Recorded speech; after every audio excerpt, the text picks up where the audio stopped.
जी बिल्कुल, आपने घर जैसा राशन ही लेके आना है। उसमें कोई भी चीज कम नहीं होनी चाहिए। आप ले आएं, फिर कल चलते हैं आसमा बाजी के। रिदा के घर की घरवाली रिदा, इन्होंने एक नया कंटेंट इंट्रोड्यूस कराया है। लाइफस्टाइल, मेकअप, ग्लैमर और गेमिंग से एकदम से अहादीस की तरफ। कौन सा ऐसा पॉइंट था जिसने दिल को बदल दिया? ये काफ़ी अरसे से मेरे दिल में चल रहा था ये चीज़। मैंने जब अपना चैनल डिलीट किया, मोनेटाइज चैनल, पढ़ने में जो है ना वो देर कर दी, समझने में देर कर दी। ऐसे भी आते हैं, नहीं मामा नहीं बोलो, अम्मी बोलो। हम खुद से बच्चों को मुतनफ़र कर रहे हैं। जब तक आप फेस नहीं करोगे ना, आपके पास हर्डल्स नहीं आएंगी, आजमाइश नहीं आएगी। एक खूबसूरत चीज़ जो आपकी वीडियोस में हमें नज़र आती है, मोहम्मद सल्लल्लाहु अलैहि वसल्लम का नाम लेते हैं, दिल पे हाथ रखते हैं। अक्सर लोग पूछ भी रहे होते हैं कि क्या वजह है। जब हम बड़ों से मिलते हैं तो हम कैसे मिलते हैं? ज़रा झुकते हैं, वो सर पे हाथ फेरते हैं, अदब है। और जिस शख्सियत का हम नाम ले रहे हैं वो शख्सियत तो रहमतुल आलमीन है पूरी दुनिया के लिए, तो फिर उनका हम अदब से क्यों ना नाम लें। तो दिल पे हाथ रखने का मकसद ये है कि दिल की गहराइयों से उनका नाम लिया जाए। बस ये मकसद, एक रिस्पेक्ट का लेवल है उनके लिए। अस्सलामुअलैकुम जी, दिस इज़ रूबा उरूज और आप लोग देख रहे हैं नियो डिजिटल। मेरे साथ मौजूद हैं आज रिदा के घर की घरवाली रिदा, और इन्होंने एक नया कंटेंट इंट्रोड्यूस कराया है। बहुत सारे लोग जो है वो फैमिली व्लॉगिंग को छोड़कर मजहबी कंटेंट की तरफ आ रहे हैं। रिदा ने भी कुछ ऐसा ही किया। इनका एक लाइफस्टाइल चैनल था जिसे छोड़कर अब ये इस्लाम से रिलेटेड वीडियोस बनाती हैं, अहादीस का हवाला देती हैं, अल्लाह ताला के अहकामात को बच्चों तक पहुंचाती हैं। तो बात करते हैं कि ये 180 डिग्री का टर्न कैसे आया। अस्सलाम वालेकुम। वालेकुम अस्सलाम। कैसी हैं आप? जी शुक्र, अल्हम्दुलिल्लाह। रिदा, लाइफस्टाइल, मेकअप, ग्लैमर और गेमिंग से एकदम से अहादीस की तरफ, कौन सा ऐसा पॉइंट था जिसने दिल को बदल दिया? ये काफ़ी अरसे से मेरे दिल में चल रहा था ये चीज़। और इसके बाद मैंने जब अपना चैनल डिलीट किया, मोनेटाइज चैनल, तो उसके बाद तो मैंने पक्का पक्का ये फ़ैसला कर लिया कि नहीं, नो मोर। अब ये चीज़ नहीं और हो सकती, ये गफलत में ज़िंदगी नहीं गुजर सकती। बस ये अल्लाह ताला ने ही कुछ दिल में डाला है। कुछ कुरान का तर्जुमा मैंने पढ़ा, वो काफ़ी दिल को लगा। फिर हदीस का मुताला शुरू किया, तो फिर जो है वो मुझे आइडिया हुआ कि नहीं, हमारी ज़िंदगी बहुत गफलत में गुजर गई पिछली, जो अब आगे नहीं गुजरने दूँगी मैं। फैमिली व्लॉगिंग से बच्चों को भी मना किया फिर, या उनको जाने दिया? बच्चे पहले भी व्लॉग्स नहीं देखते थे मेरे। व्लॉग्स वगैरह बिल्कुल नहीं देखते थे ना, टिकटॉक वगैरह वो बिल्कुल भी इस तरफ थे ही नहीं ना। लेकिन मुझे लग रहा था कि दीन की कमी है जो मैं बच्चों को नहीं दे पा रही हूँ, समझ नहीं है। क्योंकि मैंने ख़ुद मुश्किल, मैं समझती थी कि बहुत मुश्किल है हमारा दीन और इस तरह।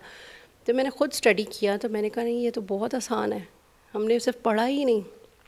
तो पढ़ने में जो है ना वो देर कर दी, समझने में देर कर दी। फिर बच्चों को आहिस्ता आहिस्ता, पहले ख़ुद चेंज हुई, फिर उसके बाद बच्चों को किया आहिस्ता आहिस्ता। बच्चे भी शुक्र अल्हम्दुलिल्लाह। अच्छा रिदा, मैं बड़े अफसोस के साथ ये कहूँगी कि हमारे माशरे में लाइफस्टाइल जब मॉड होता है ना, उस पर इतनी बातें नहीं होती। लेकिन जब आप दीन की तरफ आना शुरू करते हैं तो बहुत क्रिटिसिज्म, बड़ी हौजन बन गई है, सो चूहे खा के बिल्ली हज को चली, इस तरह की चीज़ें। तो आपने ये सब कुछ फेस किया, और अगर फेस किया तो उसको कैसे टैकल किया? हाँ, जब आप ऐसा काम करते हैं ना तो सबकी मुसलमानियत जाग जाती है कि भाई ये गलत है, ये ऐसे नहीं है, ऐसे नहीं करना चाहिए, वैसे नहीं करना चाहिए। यही चीज़ तो हमारे टीनेजर्स को दूर कर रही है दीन से। ये चीज़ें कुछ भी नहीं है, ये ऐसा नहीं है। इवन के मुझे ऐसे भी आते हैं, नहीं मामा नहीं बोलो, अम्मी बोलो। मतलब कि इस चीज़ को भी इतना हाईलाइट किया गया, नहीं जी अम्मी बोलो, आप मुसलमान हो तो अम्मी बोलो। अब कोई अंग्रेज़ मुस्लिम होगा तो वो अम्मी बोलेगा अपने बच्चों, मतलब उसके बच्चे उसको अम्मी बोलेंगे। यही चीज़ है। ये चीज़ हमने ख़ुद से मुश्किल कर दी अपने बच्चों के लिए। हम ख़ुद से बच्चों को मुतनफ़र कर रहे हैं अपने आप से, अपने दीन से। तो ये बहुत गलत चीज़ है। और फ़ेस तो जब तक आप फ़ेस नहीं करोगे ना, आपके पास हर्डल्स नहीं आएंगी, आजमाइश नहीं आएगी, आप उस काम पे पूरा उतर ही नहीं सकते हो। ये अल्लाह ताला की तरफ से आपको परेशानी और मुश्किल तो आती, किसको नहीं आती। लेकिन अगर आप वो बर्दाश्त कर लेते हो, क्रिटिसिज्म बर्दाश्त कर लेते हो, फिर तो कामयाबी आपको रोक नहीं सकती। बेशक बेशक। और इसीलिए कहा जाता है कि ये दीन का रास्ता आसान नहीं है, कांटों पे चलना पड़ता है। अच्छा, एक खूबसूरत चीज़ जो आपकी वीडियोस में हमें नज़र आती है, मोहम्मद सल्लल्लाहु अलैहि वसल्लम का नाम लेते हैं, दिल पे हाथ रखते हैं। अक्सर लोग पूछ भी रहे होते हैं कि क्या वजह है? जी जी। अच्छा, इसका सिंपल सा ये है कि जब हम बड़ों से मिलते हैं तो हम कैसे मिलते हैं? ज़रा झुकते हैं, वो सर पे हाथ फेरते हैं, अदब है। और जिस शख्सियत का हम नाम ले रहे हैं वो शख्सियत तो रहमतुल आलमीन है पूरी दुनिया के लिए, तो फिर उनका हम अदब से क्यों ना नाम लें। तो दिल पे हाथ रखने का मकसद ये है कि दिल की गहराइयों से उनका नाम लिया जाए। बस ये मकसद, एक रिस्पेक्ट का लेवल है उनके लिए। जो किसी के लिए नहीं, किसी आम इंसान के लिए नहीं है। क्या बात है, खूबसूरत। रिदा, मुझे ये बताएं कि कंटेंट बनाने में कितनी स्ट्रगल होती है, स्पेशली आप अहादीस का हवाला देती हैं, तो वही बात कि क्रिटिसाइज़ करने वाले तो मजमा लगा होता है और मौलवी बन जाते हैं सारे, तो कितनी तैयारी करती हैं, कहाँ से रेफरेंसेस ढूंढती हैं, कोई हेल्प करता है या खुद ही सारी रिसर्च होती है? मैं ऑथेंटिक जो बुक्स हैं ना, सही बुखारी की सबसे पहले मैं उनको स्टडी करती हूँ, और मैं यकीन माने कि मैं उसको जब स्क्रिप्टिंग करती हूँ, जब लिखती हूँ उसको, मैं एक का और की भी गलती नहीं छोड़ती हूँ बिल्कुल भी। फिर उसके बाद अगर हम उसको परफॉर्म करते हैं, जब उसको शूट करते हैं, तो उसमें हमें कुछ मिस्टेक हो जाती है, हम बार बार रीटेक करते हैं, नहीं कोई लफ्ज़ की गलती ना हो जाए, कुछ ना हो जाए, क्योंकि दुनिया में भी हम देनदार हैं और आखिरत में भी हैं। तो इसीलिए लोगों का अपना माइंडसेट है, वही ना, जो जिन्होंने दीन को मुश्किल बनाया हुआ ना, वो ये चीज़ों को लेके चलते हैं, ये ऐसे नहीं होता, ये ऐसे नहीं होता। भाई अगर ऐसे नहीं होता तो आप टिकटॉक पे क्या कर रहे हो? आप कुरान पढ़ रहे हो टिकटॉक पे बैठ के? ठीक है, टिकटॉक पे आज तक मुझे बता दो ना, कौन हिजाबी लड़कियाँ हैं, क्या देखते हो फिर आप टिकटॉक पे? मेरा तो ये क्वेश्चन है ना उनसे। तो फिर तो टिकटॉक पे आपको आना ही नहीं चाहिए। और अगर आपने इतना ही पर्दा और इस टाइप की आप चीज़ें कर रहे हो, तो बस इसीलिए अपनी चीज़ को अपने हद तक महदूद रखें, और जिस कुरान और हदीस को मैं फ़ॉलो कर रही हूँ उसमें इतना ही है कि आप जितना मैं फ़ॉलो कर रही हूँ इतना ही है, और अपनी टीनेजर्स को अपने साथ अपील करें और अपनी पर्सनालिटी को अपीलिंग बनाएं, ताकि टीनेजर्स आपकी बात सुने।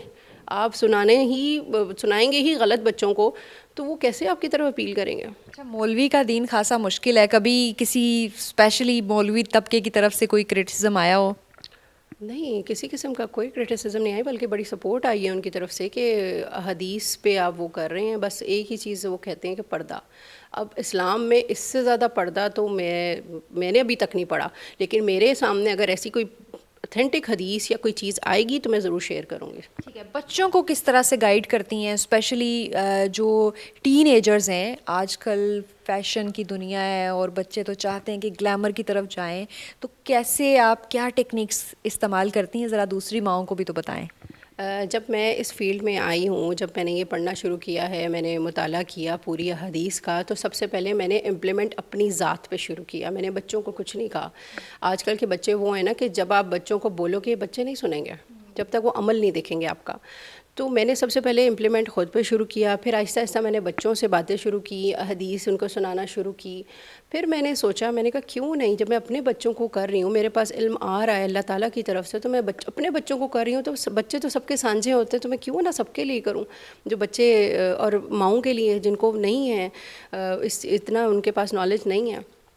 फिर मैंने इसको स्टार्ट किया और ऑनवर्ड्स मैं अब लेके चल रही हूँ, और बहुत सपोर्ट और बहुत मोटिवेशन जो है वो लोगों की तरफ से आ रही है कि हम बहुत कुछ सीख रहे हैं, हमारे घर का माहौल बदल गया है, हमारे बच्चे अब माशाल्लाह अब सही राह पे चल रहे हैं।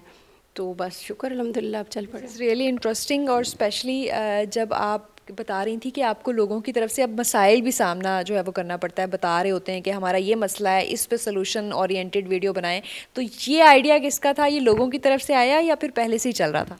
नहीं, ये मेरे पहले तो अपनी ज़ात, अपने घर एक औरत है, उसने बहुत सारे रिश्तों को डील करना होता है, और मेरी खाला, चाचा, चची, फुप्पो वगैरह इस तरह सब हैं। तो सबकी अपने अपने, हर घर की अपनी कहानी जिसे कहते हैं ना, तो सबकी अपनी अपनी कहानी है। उन्हीं कहानियों को फिर मैंने उसमें अपनी स्क्रिप्टिंग में लगाना शुरू किया, और उससे रिलेटेड फिर हदीस शुरू की, और वो अल्हम्दुलिल्लाह वो लोगों ने बहुत पसंद किया और चल रहा है शुक्र अल्हम्दुलिल्लाह। सबसे ज़्यादा लोग किस किस्म के मसाइल इनबॉक्स करते हैं? फुप्पो के मसाइल होते हैं या सासू माँ के ज़्यादा मसाइल होते हैं? सासू माँ के होते हैं, और हस्बैंड वाइफ के बहुत सारे होते हैं।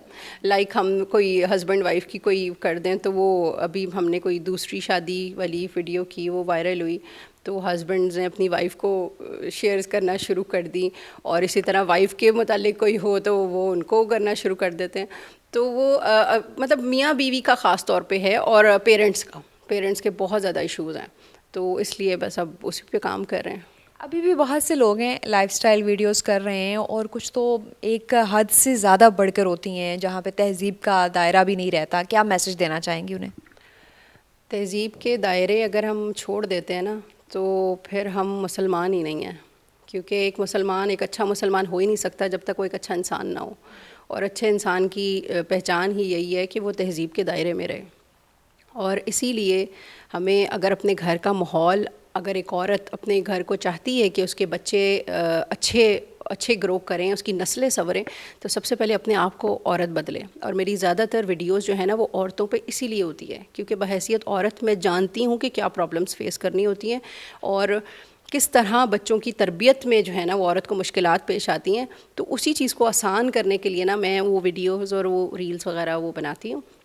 और यही मेरा मैसेज है कि पहले अपने आप को बदलें, अपने घर को बदलने की औरत अपने आप को बदले अपने घर को बदलने के लिए।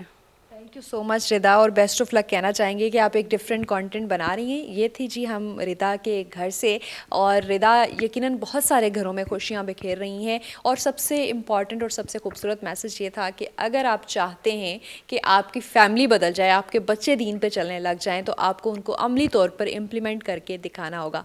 इनकी कहानी आपको कैसी लगी कमेंट सेक्शन में अपनी राय का इजहार ज़रूर कीजिएगा।